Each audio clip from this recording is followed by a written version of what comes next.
Hello guys, welcome back to the channel. जैसा कि आप जानते ही हैं कि हमने अपने अपकमिंग सेशन 2021 के लिए अपना ऑनलाइन बैच स्टार्ट करा है, जिसके अकॉर्डिंग हम आपको प्रोवाइड कर रहे हैं सारे video lectures, audio and all the study material that help you to get 100 out of 100 marks in your board examination. So in this series today we are going to start our new chapter of economics from our part B. हम कौन से unit से, ठीक है, कौन से part से? Part B से हम अपना न्यू चैप्टर क्या करेंगे, स्टार्ट करेंगे, जो कि हमारी इंडियन इकोनॉमी का फर्स्ट यूनिट का क्या होगा, फर्स्ट चैप्टर होगा, जिसका नाम क्या है बेटा? Indian economy on the eve of independence. हम आज अपने पार्ट बी इकोनॉमिक्स को कितने पार्ट्स में स्प्लिट करते हैं? 2 पार्ट्स में स्प्लिट करते हैं। फर्स्ट होता है macro economics, another one is Indian economic development. ठीक है, हमने अपने मैक्रो इकोनॉमिक्स के 2 चैप्टर्स क्या कर लिए हैं बेटा, कंप्लीट कर लिए हैं। जिस भी स्टूडेंट ने वो वीडियोस वॉच नहीं करी हैं, तो ये मेरी आपसे हम्बल रिक्वेस्ट है कि आप हमारे प्रीवियस लेक्चर्स को क्या करिए, वॉच करिए और अपनी कंसेप्ट क्लियरिटी को बहुत ज़्यादा क्या बनाइए, क्रिस्टल एंड क्लियर बनाइए। ठीक है, उसी के साथ साथ हम आज अपने सेकंड बुक का पार्ट बी का इंडियन इकोनॉमिक डेवलपमेंट का फर्स्ट यूनिट का फर्स्ट चैप्टर स्टार्ट करेंगे, जो कि मेरा कौन सा चैप्टर कहलाएगा बेटा? Indian economy on the eve of independence. कौन सा कहलाएगा? Indian economy on the eve of independence. As you know about the term economy, आपने इकोनॉमी टर्म के बारे में अपने 11th स्टैंडर्ड की क्लास में क्या कर रखा था, पढ़ रखा था। इकोनॉमी क्या होती है? Economy is a system which spread over a particular area, जो कि एक पर्टिकुलर एरिया के सिस्टम को क्या करती है, शो करती है कि वहाँ के रहने वाले जो पीपल हैं वो किस तरीके से अपनी लिविंग को क्या करते हैं, स्पेंड करते हैं। ठीक है, उस एरियाज़ की क्या दिखाना, चीज़ों को शो करना, एक्टिविटीज़ को शो करना क्या कहलाता है? इकोनॉमी कहलाता है। क्या कहलाता है? इकोनॉमी कहलाता है। And we know that the economy is divided into the 3 parts. क्या से कितने पार्ट्स में डिवाइड होती थी? 3 पार्ट्स। मैंने कहा economy is divided into 3 parts. हम इकोनॉमी को कितने पार्ट्स में क्लासीफाई कर सकते हैं? 3 पार्ट्स में। कितने पार्ट्स में क्लासीफाई कर सकते हैं? 3 पार्ट्स में। Economy is classified on the basis of 3 part. Number first is free economy, number second is centrally planned economy, और नंबर 3 इज मिक्स्ड इकोनॉमी। कौन सी इकोनॉमी होती है? Mixed economy. ये सारी इकोनॉमी हमने 11th क्लास के माइक्रो इकोनॉमिक्स में स्टडी करे थे। ठीक है, और we know that Indian economy is based on mixed economy. Indian economy जो है वो कौन सी इकोनॉमी पर बेस्ड है बेटा? मिक्स्ड इकोनॉमी पर। किस पर बेस्ड है? मिक्स्ड इकोनॉमी पे। ठीक है, तो हम जानते हैं कि Indian economy is mixed economy. हम जानते हैं कि इंडियन इकोनॉमी मिक्स्ड इकोनॉमी है। ठीक है, क्योंकि हमारे जो क्या हुआ था 1947 में जब इंडिया क्या हुआ था, आज़ाद हुआ था, तो वहाँ की गवर्नमेंट ने, हमारी इंडियन गवर्नमेंट ने हमारे first prime minister Pandit Jawaharlal Nehru ने कौन सी इकोनॉमी पर फोकस करा था? मिक्स्ड इकोनॉमी पर। ठीक है, ये तो हमें पता है, ये तो बात की बात है, लेकिन मैंने आपको थोड़ा सा यहाँ पर क्या कर दिया है, इसे रिकॉल कर दिया है, क्योंकि अभी हम इंडियन इकोनॉमी के बारे में, ठीक है, हम नहीं जानते कि इंडियन इकोनॉमी मिक्स थी या क्या थी, क्योंकि वो इकोनॉमी तो कब अडॉप्ट करी गई थी? 1947 में इंडिपेंडेंस के क्या करी गई थी, बाद हमारे फर्स्ट प्राइम मिनिस्टर ने क्या करा था, सेलेक्ट करा था। लेकिन हमें यहाँ पर इंडियन इकोनॉमी की जो बात करनी है वो कब करनी है? On the eve of independence. कब करनी है? On the eve of independence. आज़ादी के टाइम पर मेरी इंडियन इकोनॉमी की क्या कंडीशन थी? मेरा एग्रीकल्चर सेक्टर कैसा था, इंडस्ट्रियल सेक्टर कैसा था, फॉरेन ट्रेड की कंडीशन कैसी थी, डेमोग्राफिक प्रोफाइल कैसे थे, ठीक है, आगे इंफ्रास्ट्रक्चर की पोजीशन कैसी थी। ठीक है, जो ब्रिटिश रूल्स हमारे इंडिया के अंदर 200 ईयर तक क्या हुआ, इम्प्लीमेंट हुआ, ठीक है, लागू हुआ था। ठीक है, जो उन्होंने हमारे ऊपर क्या करा था, राज करा था, उसके बाद हमारे क्या थे, उससे हमारे पास कोई इंडियन इकोनॉमी पे कुछ पॉजिटिव इम्पैक्ट था। ठीक है, उन पॉजिटिव इम्पैक्ट्स के बारे में हम क्या करेंगे, इस चैप्टर में पूरी तरीके से सारी चीज़ों को क्या करेंगे बेटा, अंडरस्टैंड करेंगे। क्या करेंगे? Understand. So let start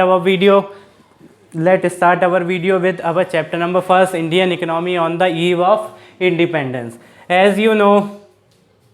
As you know, Britishers rule over India around 200 year. कितने ईयर्स अराउंड उन्होंने रूल करा था? 200 ईयर्स क्या करा था, रूल करा था। ठीक है, before the advent of British rule, British rule के एडवेंट होने से पहले मेरी जो इंडियन इकोनॉमी थी उसके क्या होते थे, कुछ बेसिक फीचर होते थे, ठीक है, जो कि कैसे नेचर के होते थे, गुड एंड वेल कंडीशन के फीचर्स थे, जो कि क्या शो करते थे, इंडियन इकोनॉमी क्या थी, सेल्फ डिपेंडेंट इकोनॉमी थी। कैसी इकोनॉमी थी, सेल्फ डिपेंडेंट इकोनॉमी थी। आप जानते ही हैं ब्रिटिश रूल के एडवेंट होने से पहले कुछ मेरे इंडियन इकोनॉमी के क्या थे, कुछ बेसिक फीचर्स थे। क्या थे, बेसिक फीचर्स थे। बट इंडिया की जो वेल्थ थी और जो उसके रिसोर्सेज थे वो पूरी तरीके से किसने एक्सप्लॉइट करा, उन्हें ब्रिटिशर्स ने। ब्रिटिशर्स ने क्या करा, 200 ईयर्स तक मेरे कंट्री पर क्या करा, रूल करा। और उनका जो मेन मोटिव था to increase the wealth of Britain that is their own country and exploit the resources of Indian, ठीक है, क्या करना, इंडिया के रिसोर्सेज को एक्सप्लॉइट करना और वहाँ से क्या करना, सारे रिसोर्सेज को क्या कर कर शिफ्ट कर कर कहाँ पे ट्रांसफ़र कर देना, अपनी ब्रिटेन को, अपने ब्रिटिशर्स कंट्री को, अपनी खुद की कंट्री को क्या कर देना, प्रमोट करना। This is a motto of British government. ये किसका मोटो था बेटा, ब्रिटिश गवर्नमेंट का था, ठीक है। चलिए बात करते हैं। सबसे पहले मैं डिस्कस करना चाहूँगा आपसे what are the features of Indian economy before the advent of British rule, ठीक है। हमारी इंडियन इकोनॉमी के क्या फीचर्स थे before the advent of British rule, British rule से पहले। उसी के लिए हम क्या करेंगे, आज चर्चा करेंगे, डिस्कशन करेंगे। तो मेरे ब्रिटिश रूल से पहले इंडियन इकोनॉमी के कुछ बेसिक फीचर्स होते थे जो कि मैं आपके साथ शेयर करना चाहूँगा, डिस्कस करना चाहूँगा। पहला फीचर बेटा होता था the Indian economy self reliant economy. Indian economy जो थी वो कैसी इकोनॉमी थी, सेल्फ रिलायंट इकोनॉमी थी।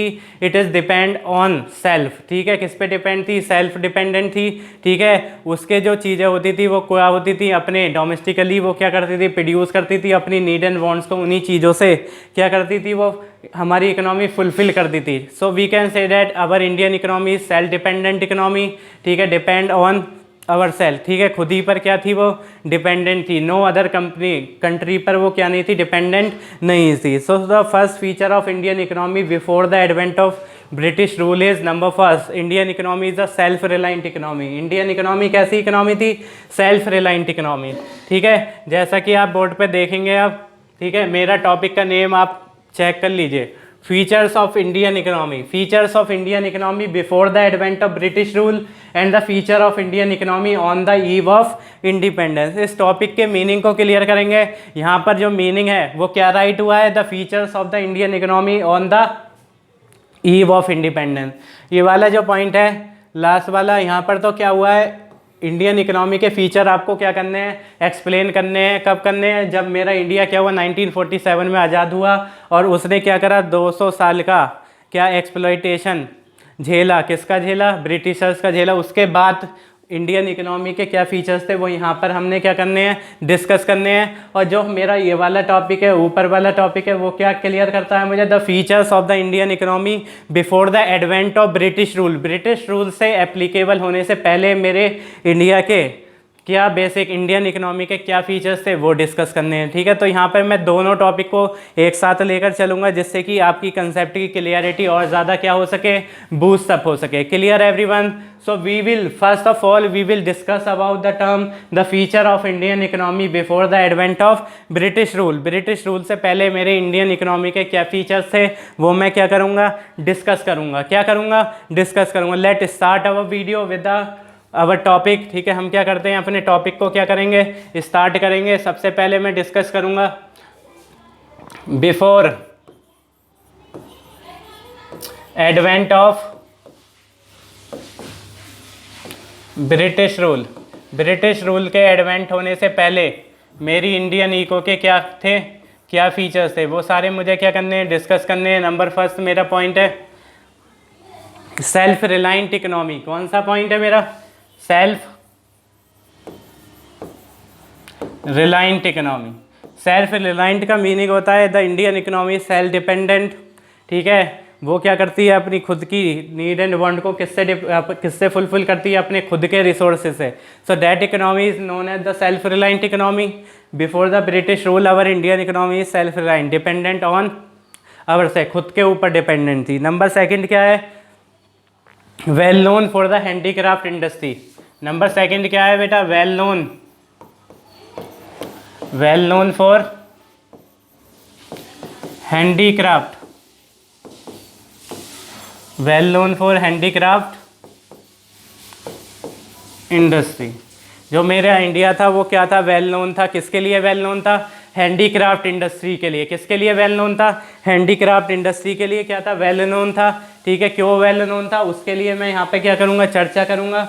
क्या चर्चा करेंगे, Indian economy is well known for the handicraft industry because of the following reason. कुछ रीजन्स के, कुछ कारण के वजह से जो मेरी इंडिया का जो हैंडीक्राफ्ट था वो वर्ल्ड वाइड क्या था बेटा, रेपो रेटेड था। ठीक है, वर्ल्ड वाइड उसकी क्या थी, डिमांड थी। Because of the following reason, reason number first you have to write due to the fine quality material use in the handicraft. ठीक है, जो हैंडीक्राफ्ट को बनाने में जो मटेरियल क्वालिटी यूज़ होती थी मटेरियल की, बहुत ज़्यादा क्या थी, वो गुड इन नेचर थी। कैसी थी, गुड इन नेचर थी। Number second, due to the high skill and creativity of craftsmanship. जो हमारे क्राफ्टमैन वर्क करते थे उस हैंडीक्राफ्ट को क्या करने के लिए, प्रिपेयर्ड करने के लिए, उनकी जो क्वालिटी थी, वर्किंग स्किल थी, क्रिएटिविटी थी, it is also very high nature. ठीक है, कैसी नेचर की थी, हाई नेचर की थी, जिसकी वजह से हमारा जो हैंडीक्राफ्ट था वो वेल नोन था। कहाँ पर, ऑल ओवर द वर्ल्ड। कहाँ पे वेल नोन था, all over the. So this is very important point for your exam point of view. ठीक है, ये बहुत ज़्यादा इंपॉर्टेंट पॉइंट है आपके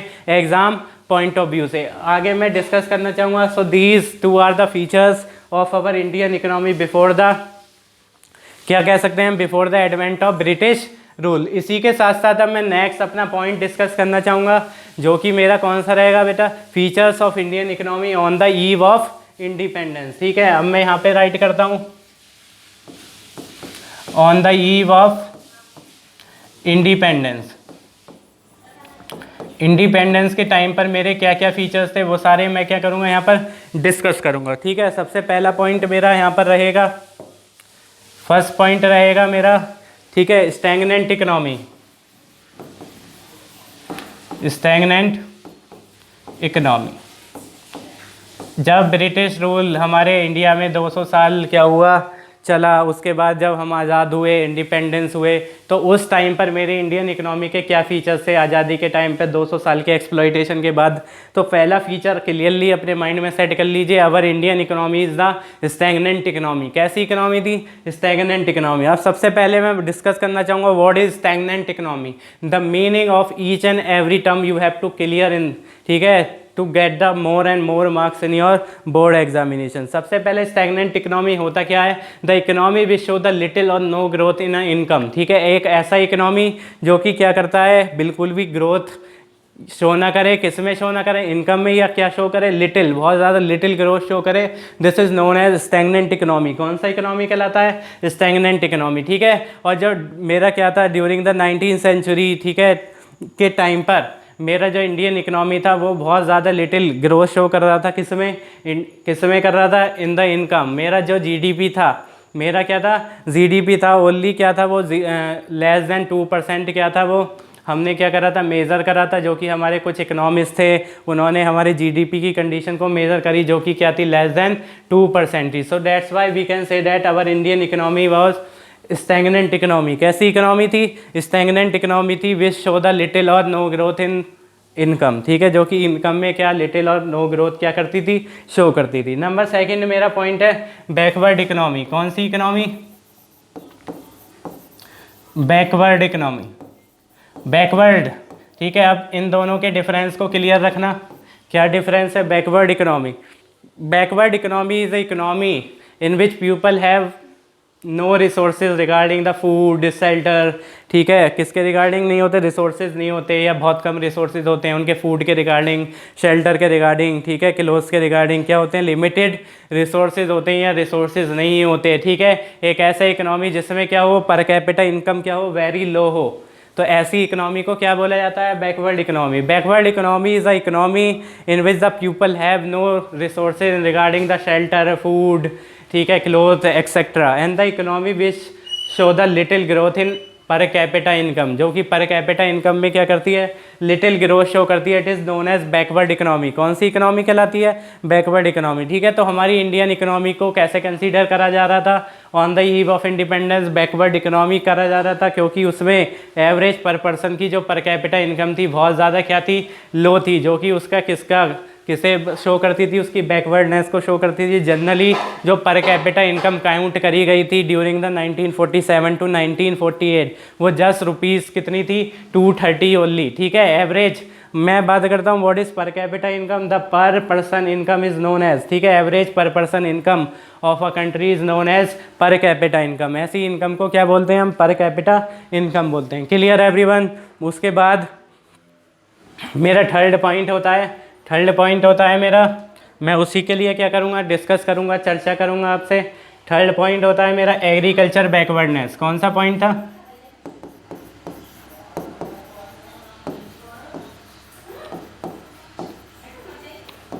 एग्रीकल्चर बैकवर्डनेस।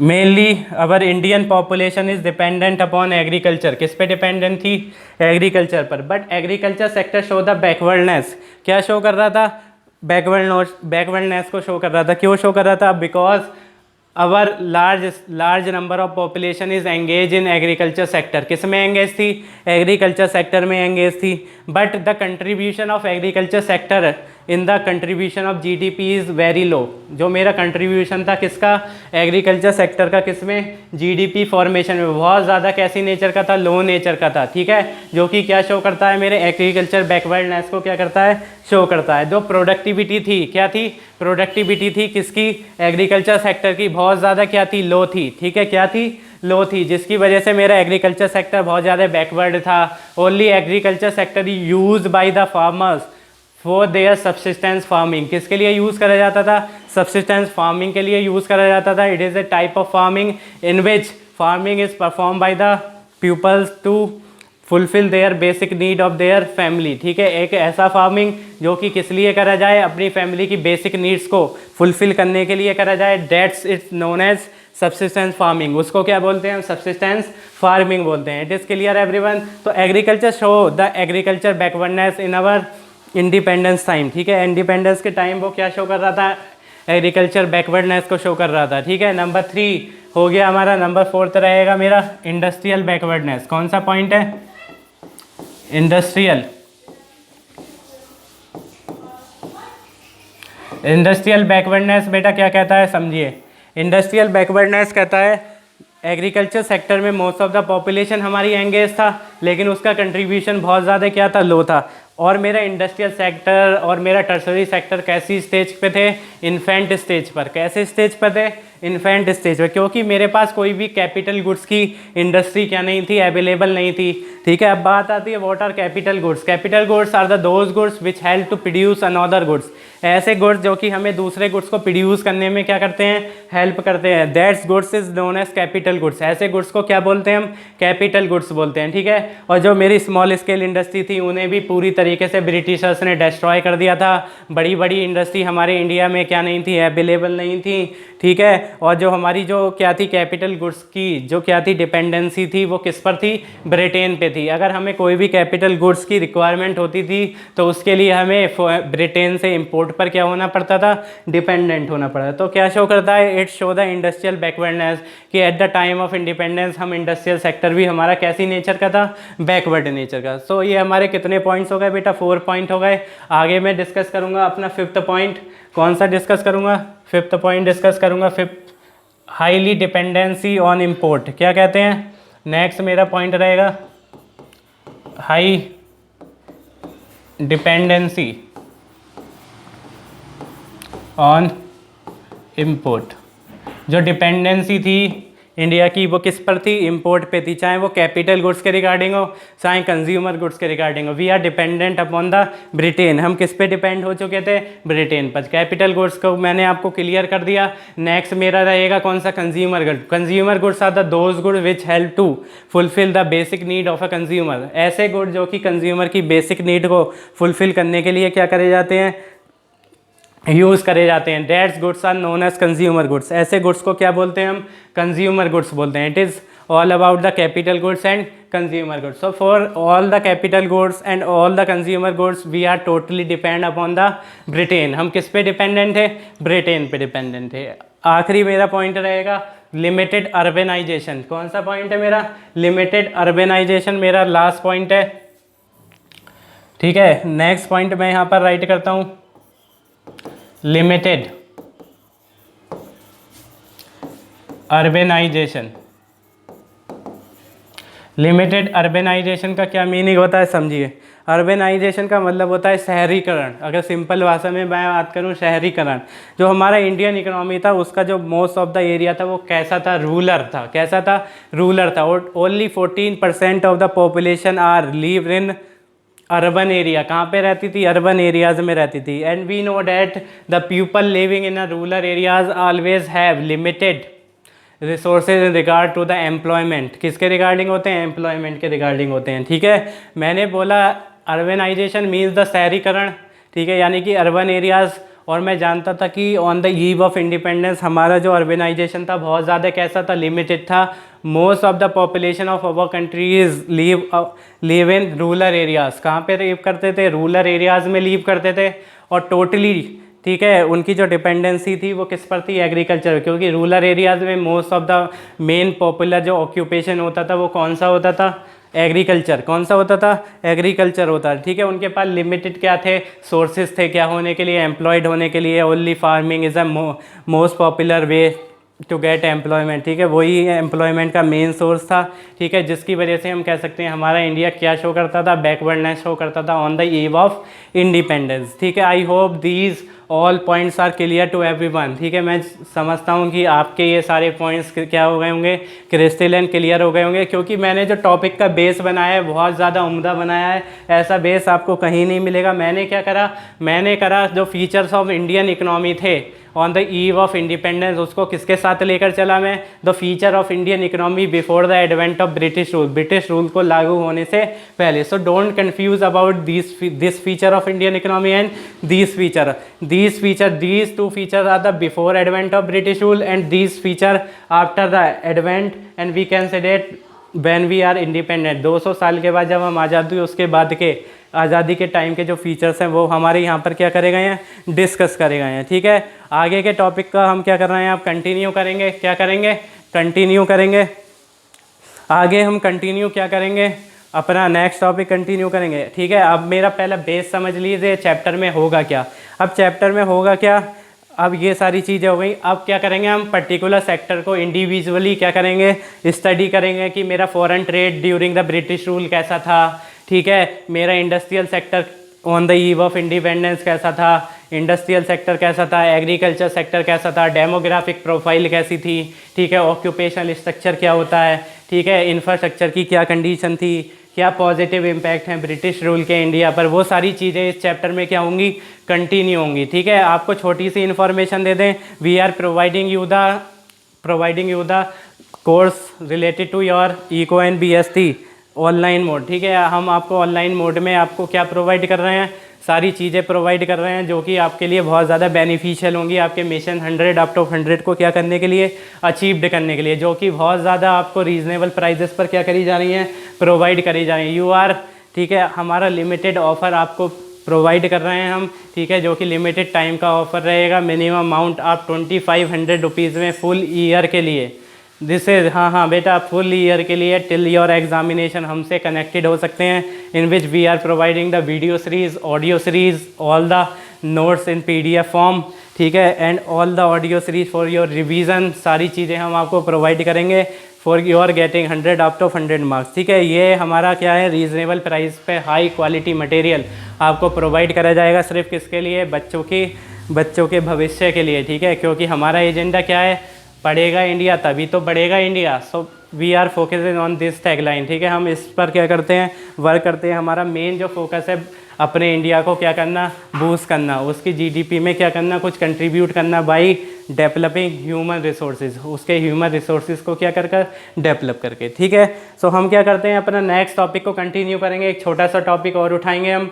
ठीक है, छोटा सा टॉपिक उठाएंगे हम, अपना नेक्स्ट टॉपिक उठाएंगे। एग्रीकल्चर है ये मेरा, देखिए कितने अच्छे तरीके से हम क्या करेंगे, प्रेजेंट करेंगे। ठीक है, एक बार आप देख लीजिए किस तरीके से हम क्या करेंगे, चीज़ों को प्रेजेंट करेंगे। उसके बाद मेरा क्या है, इंडस्ट्रियल सेक्टर आ जाएगा। फिर मेरा क्या है, फॉरेन ट्रेड। चलिए मैं आपको फॉरेन ट्रेड के बारे में क्या कर देता हूँ, एक्सप्लेन कर देता हूँ। ठीक है, छोटा सा टॉपिक है फॉरेन ट्रेड। फॉरेन ट्रेड होता क्या है, ठीक है, यहाँ पर क्या होता है, आप क्या होती है इसमें 2 कंट्रीज़ की इन्वॉल्वमेंट होती है, that's why it is known as bilateral trade. कैसा ट्रेड कहलाता है? बाइलेटरल। मिनिमम 2 कंट्री होंगी, मैक्सिमम ज़्यादा हो सकती हैं। अगर 2 कंट्रीज़ का इन्वॉल्वमेंट है, this is known as bilateral. If the more than 2 countries involve, this is known as multilateral trade. कौन सा ट्रेड कहलाएगा? Multilateral trade. ठीक है, तो this is our next topic, that is foreign trade under the British rule. Foreign trade की क्या condition थी हमारे ब्रिटिश रूल के अकॉर्डिंग, वो सारी चीज़ें हम इस चार्ट के थ्रू क्या करेंगे, अंडरस्टैंड करेंगे। ठीक है, अब मैं बात करता हूँ क्या थी कंडीशंस। ठीक है, पहली कंडीशन क्या थी? British monopoly on the foreign trade. जो मोनोपोली कंट्रोल था हमारे इंडिया के फॉरेन ट्रेड पर। ठीक है, हमारे फॉरेन ट्रेड पर वो किसका था? ब्रिटिशर्स का था। किस पर था? ब्रिटिशर्स का था। ठीक है, सारे कंट्रोल कौन रखते थे? ब्रिटिशर्स रखते थे। जितना भी रॉ मटेरियल होता था, जो भी कौन करते थे? ब्रिटिशर्स प्रोड्यूस करवाते थे, इंडियन फार्मर्स थे। वो सारा मोर देन हाफ जो क्या था फॉरेन ट्रेड था, वो कहाँ पे जाता था? ब्रिटेन पे जाता था। और रेस्ट ऑफ द क्या होता था, जो भी ट्रेड क्या होता था, रॉ मटेरियल बचता था, वो कहाँ पे सप्लाई होता था? सेलेक्टेड कंट्रीज़ में होता था। श्रीलंका हो गया, ठीक है, चाइना हो गया, जहाँ पे ब्रिटिश का रूल था, वहाँ पर क्या कर दिया जाता था? सप्लाई कर दिया जाता था। ठीक है, क्या कर दिया जाता था? सप्लाई कर दिया जाए। ठीक है, और इंडिया को हमारे क्या बना दिया? ब्रिटिशर्स ने क्या बना दिया? नेट एक्सपोर्टर बना दिया। किसका? रॉ मटेरियल का। Only raw material is exported from India to Britain. ठीक है, ओनली सिर्फ रॉ मटेरियल चीप रेट पर क्या करा जाता था? सप्लाई करा जाता था। किसे सप्लाई करा जाता था? ब्रिटेन को। और वहाँ से क्या करे जाते थे? इंपोर्ट करे जाते थे। क्या इंपोर्ट करे जाते थे? Finish goods. क्या इंपोर्ट करते थे? Finish goods. ठीक है, तो हम कह सकते हैं Indian economy become the net exporter of raw material and importer of finish goods. ठीक है, इस सारी चीज़ों को क्या करने के लिए? एक्सपोर्ट करने के लिए, इंपोर्ट करने के लिए 1869 में ब्रिटिशर्स ने क्या ओपन करे? स्यूज कैनाल ओपन करे। क्या ओपन करे? स्यूज कैनाल ओपन करे। Suez canals are the artificial water way. हम कह सकते हैं जो स्यूज कैनाल हैं वो क्या हैं? आर्टिफिशियल वाटर वे हैं, जिसके थ्रू क्या करा जाता था? इंडिया से एक्सपोर्ट एंड इंपोर्ट को, एक्टिविटीज़ को क्या करा जाता था? परफॉर्म करा जाता था। ठीक है, it avoid the sail around Africa. ठीक है, ये सारी चीज़ें इसमें क्या करी गई थी? ब्रिटिशर्स ने यूज़ करी है। Reduction in cost of transportation. ठीक है, स्यूज कैनाल जो था बहुत ज़्यादा महंगा पड़ा। ठीक है, उन्हें क्या नहीं हुआ, ये पसंद नहीं आया, लेकिन ये टाइम तो सेव कर देता था, लेकिन इसकी जो कॉस्ट थी बहुत ज़्यादा क्या थी? ज़्यादा थी। तो उसके लिए ब्रिटिशर्स ने स्यूज कैनाल को ज़्यादा प्रीफर्ड नहीं करा। उन्होंने ज़्यादातर क्या करा? रेलवेज़ वगैरह को क्या करा? ज़्यादातर क्या करा? यूज़ करा। किसके लिए? For the purpose of export and import. उसके बाद मेरा थर्ड पॉइंट है। थर्ड पॉइंट क्या है? Drain of Indian wealth. क्या है मेरा? Drain of Indian wealth. और we can say that the surplus trade. ठीक है, the circular trade of India is utilise for the benefit of British government. जो हमारा क्या था? सर्कुलर ट्रेड होता था, वो ब्रिटिश गवर्नमेंट अपने ब्रिटिशर्स के, ब्रिटेन की भलाई के लिए क्या करते थे? यूटिलाइज करते थे। ठीक है, अब क्या हो चुका था? जब हमारे रॉ मटेरियल का एक्सपोर्ट क्या हो चुका था? ग्रेटर हो चुका था। किससे? इंपोर्ट से। किससे हो चुका था? इंपोर्ट से। तो हमारे क्या हो चुके थे? ह्यूज एक्सपोर्ट सरप्लस हो गए थे। किसके ऊपर? ब्रिटेन के ऊपर। अब उसके बेनिफिट तो किसे मिलने चाहिए थे? इंडिया को मिलने चाहिए थे, बट उसके बेनिफिट इंडिया को ना मिलकर ब्रिटिश गवर्नमेंट ने किसको प्रोवाइड करे? अपने ब्रिटेन, अपनी कंट्री को प्रोवाइड करे, जो कि किसके लिए यूज़ करे जाते थे? थ्री थिंग्स के लिए क्या करे जाते? 3 चीज़ों के लिए यूज़ करे जाते थे। पहला क्या हो गया? To incurred administrative expenses. जो भी वो उनके एडमिनिस्ट्रेटिव एक्सपेंसेस होते थे, ऑफिसेस को सेट करना, दूसरी कंट्री में अपने ऑफिसेस सेट करना, उन ऑफिसेस को सेट करने के लिए जो एक्सपोर्ट सरप्लस से पैसा होता था इंडिया के, उसी मनी को क्या करा जाता था? यूटिलाइज करा जाता था। किसके द्वारा? ब्रिटिशर्स के द्वारा। ठीक है, इनविजिबल आइटम्स को इंपोर्ट करने के लिए यूज़ करे जाते थे। और जो भी ब्रिटिश गवर्नमेंट क्या करती थी? फाइट करती थी। किससे? अनदर कंट्री से। क्या करने के लिए? वहाँ पे रूल करने के। उसके लिए जो वेपन्स वगैरह खरीदे जाते थे, वो भी इंडिया की वेल्थ से, इंडिया के पैसे से ही क्या करे जाते थे? सारी एक्टिविटीज़ परफॉर्म करी जाए। So we can say that हमने इसी चार्ट पर क्या कर दिया? अपना फॉरेन ट्रेड का सारी चीज़ों को क्या कर दिया? फिनिश कर दिया। नंबर फर्स्ट क्या हो गया? ब्रिटिशर्स का मोनोपोली कंट्रोल था। किस पर? हमारे फॉरेन ट्रेड पर। कैसे रूल था?